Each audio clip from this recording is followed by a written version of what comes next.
ఆ రోజుల్లోంచి సినిమా ఈ రోజుల వరకు చూస్తే నిజంగా 100 ఏళ్ళు అంటే చాలా పెద్ద ప్రయాణం. అవును. సో వచ్చిన చేంజెస్ మీకు ఎలా అనిపిస్తున్నాయి? కొన్ని మీకు గుర్తున్నా అంటే మీకు మిమ్మల్ని కదిలించిన లేకపోతే మీకు అనిపించిన కొన్ని చేంజెస్ మార్పుల గురించి చెప్తారా? టెక్నికల్గా బ్రహ్మాండంగా ఎదిగింది, చాలా బాగా ఎదిగింది.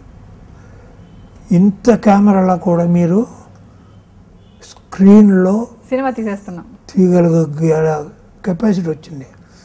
కానీ నా బాధ అంతా ఇండస్ట్రీలో ఈ చిన్న ఇది చాలా బాగా పెరిగింది, టెక్నికల్గా బాగా పెరిగాము.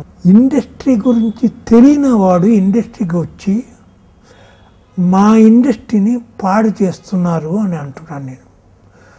కాదని ఎవరైనా చెప్తే నా ముందులో వచ్చి నిలబడమనండి, నేను నాది ఇంత పెద్ద బిల్డింగ్ అన్నీ రాసేసి వెళ్ళిపోతాం. కాదని చెప్పమనండి. ఎలాగంటే ఇండస్ట్రీ గురించి ఏమీ తెలియనోడు ఇప్పుడు మీకు కొన్ని దీంట్లో ఇప్పుడు ఈ కెమెరా గురించి దీని గురించి అన్నీ తెలుసు. తెలిసినోడు నేను కొంతైనా అప్రెంటిస్ పనిచేసి మీ దగ్గరకు వస్తే బాగుంటుంది. అది ఏమీ తెలియకుండా నేను ఎవరో మాట నమ్మి నేను సినిమాకి వస్తే మోసాలుగాళ్ళే తయారవుతున్నారు. అలా ఉన్నారంటారు ఈ రోజుల్లో. 100% అదే, 100% అదే. ఏదో రామనాయుడు లాట 4-5 వదిలిపెట్టేస్తే మిగిలిన వాళ్ళు అంతే. అది పెద్ద హీరోయిన్స్ బాంబే నుంచి తీసుకొస్తున్నారు, అంత బాంబే నుంచే వస్తున్నారు. ఇక్కడ మనకు లేనట్టు అక్కడి నుంచి తీసుకొస్తారు. వాళ్ళు రకరకాలుగా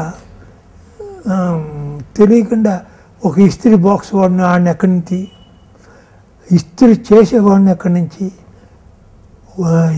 ఏ డ్రెస్సర్ అక్కడి నుంచి, అన్నీ అక్కడి నుంచి తీసుకొస్తున్నారు. దానికి ఓకే అంటున్నారు ఈ ప్రొడ్యూసర్కి ఏం తెలియదు. డైరెక్టర్ ఎవరితో డబ్బు కదా, అలాగనే ప్రతి వాడు అంతే అవుతుంది. అది ఇండస్ట్రీ తెలియదు.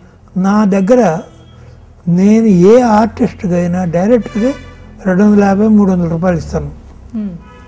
27 సినిమాలు తీశాను. ఆర్టిస్ట్ వచ్చేది 10,000 కన్నా ఎక్కువ ఎవరికి లేదు. ఓన్లీ కృష్ణ గారికి అప్పుడులో 15,000 ఇచ్చాను. మిగిలిన వాళ్ళంతా 10,000, 5,000 ఇలాగా. అలాగనే పిక్చర్ తీసాము. ఆ పిక్చర్కి 5-6 లక్షల కన్నా ఎక్కువ అవుతుంది నాకు. ఇప్పుడు మీకు కోట్లు అవుతుంది. అంటే తేడా ఆ రోజులకి ఈ రోజులకి కాస్త స్టాండ్ ఆఫ్ లివింగ్ కానీ లేకపోతే ఏం లేదు. నీవు కాదు, ఈ ప్రొడ్యూసర్కి ఏం తెలియకపోవడం మాట్లాడు. ఇప్పుడు ఫస్ట్లోనే ఇప్పుడు నేను వెళ్ళంగానే మీకు ఎంత రేటు, మీకు మీ రేట్ ఎంత అంటాను అంటే వాళ్ళు అంటారు అబ్బాయి నా లాంటి ప్రొడ్యూసర్ కాబట్టి అబ్బాయి రాఘవ్ గారు ఏమవుతుంది మీరు ఏం చెప్పినా సరే అంటారు. అదే కొత్త ప్రొడ్యూసర్ అయినప్పుడు నా మార్కెట్ డిమాండ్ చేయడం, నా మార్కెట్ అంత ఉంది ఇంత ఉందని చెప్పడం, దానికి వీళ్ళు ఇచ్చేయడం, అలాగా బిజినెస్ అవుతుంది అవ్వద్దు ఎవరు అలాగ పెంచుకొని వెళ్ళారు. అందరికీ జనరల్గా పనికొచ్చేలాగా అంటే మీరు అనుభవజ్ఞులు కాబట్టి ఒక మెసేజ్ అనుకోండి, లేకపోతే సలహా అనుకోండి, లేకపోతే ఒక ఇది అనుకోండి, ఏం చెప్తారు? నేను దయచేసి ఏ ప్రొడ్యూసర్ అయినా, ఏ ప్రొడ్యూసర్ అంటే ఏమిటి, ఇండస్ట్రీ అంటే ఏమిటి, ఏ ఛాంబర్లో ఎలాగా మన మెంబర్ అవ్వాలి, ఆ మెంబర్షిప్కి ఎంత, ఇవాళ ఛాంబర్లో ఆ ఛాంబర్ అంతా నేను స్టార్ట్ చేసింది ఒకప్పుడు. ఆ ఛాంబర్లో 3 లక్షలు 4 లక్షలు మెంబర్షిప్కి. నాకు అలాగే ఏడుపు వస్తుంది ఒక్కొక్కసారి. మెంబర్షిప్గా అక్కడ మెంబర్షిప్ మన చేరకపోతే ఏమో ఇది అది మెంబర్షిప్ చేయడం.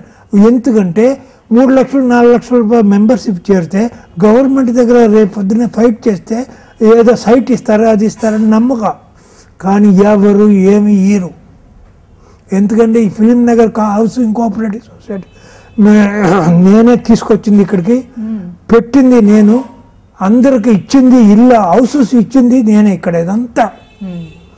కాబట్టి దయచేసి బాగా తెలుసుకొని ఇండస్ట్రీ ఏంటో తెలుసుకొని ఏ పనైనా చేయండి. ఆ పని చేసుకొని వచ్చి దీన్ని గొప్పగా చూస్తే బాగుంటుందని నా ఉద్దేశం. ఓకే, అసలు మీ ఆరోగ్య రహస్యం ఏంటో మాకు కూడా చెప్తే మేము కూడా 100 ఏళ్ళు జీవించడానికి ప్రయత్నిస్తాం. కాఫీ, టీ ఏమి తాగును. పరిశ్రమలో ఉండి అవి సాధ్యమవుతాయంటారా? ఎలా సాధ్యమయ్యాయి నాకు అయింది. ఓకే, ఇంకొకరి గురించి నేను చెప్పడం ఎందుకో, నేను ఏ ఒక్క డ్రింక్ ముట్టుకోను, సిగరెట్ తాగును, బీడీ తాగును, ఇంకేదైతే ఉందా అదన్నీ ఏ అలవాటు నాకు లేదు. ఒకటి. రెండోది ఏమిటంటే మార్నింగ్ వాకింగ్, ఈవినింగ్ వాకింగ్ అది బాగా చేస్తా. అది లేకపోతే పిచ్చేవాడి కింద అవుద్ది. మా అమ్మాయి అప్పుడప్పుడు అడుగుతుంది, పోకపోతే ఉంటుంది. మా ఇంట్లో కూడా అడుగుతారు, అది పోయే తీరుతాను అంతే. మీ ఆహారపు అలవాట్లు ఎలా ఉంటాయి? అలవాట్లు నా వైఫ్ నాకు బాగా వండి పెడుతుంది.